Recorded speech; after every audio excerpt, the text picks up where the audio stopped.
بسم اللہ الرحمن الرحیم۔ معزز ناظرین،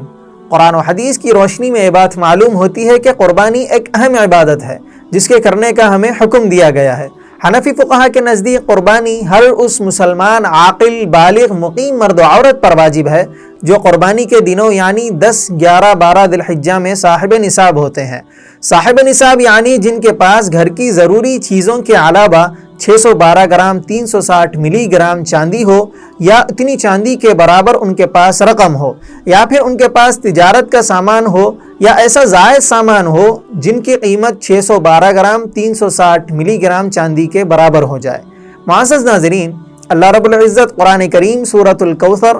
آیت نمبر 2 میں ارشاد فرماتے ہیں، فَصَلِّ لِرَبِّكَ وَانْحَرْ، اے نبی جی آپ اپنے پروردگار کے لیے نماز پڑھیں اور قربانی کیا کریں۔ اس آیت مبارکہ میں اللہ رب العزت اللہ کے نبی صلی اللہ علیہ وسلم کو نماز پڑھنے اور قربانی کرنے کا حکم فرما رہے ہیں۔ اسی طرح سنن ابن ماجہ میں حدیث نمبر 3123 منقول ہے، حضرت ابو ہریرہ رضی اللہ تعالیٰ عنہ سے مروی ہے کہ اللہ کے نبی صلی اللہ علیہ وسلم نے ارشاد فرمایا،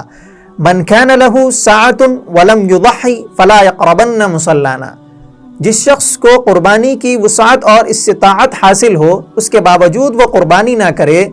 تو وہ شخص ہماری عیدگاہ کے قریب نہ آئے۔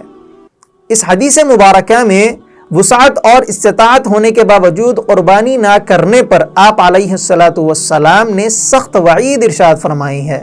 اور وعید کسی واجب کے ترک کرنے پر اسے چھوڑنے پر کی جاتی ہے، لہذا ہمیں معلوم ہوا کہ قربانی کرنا واجب ہے۔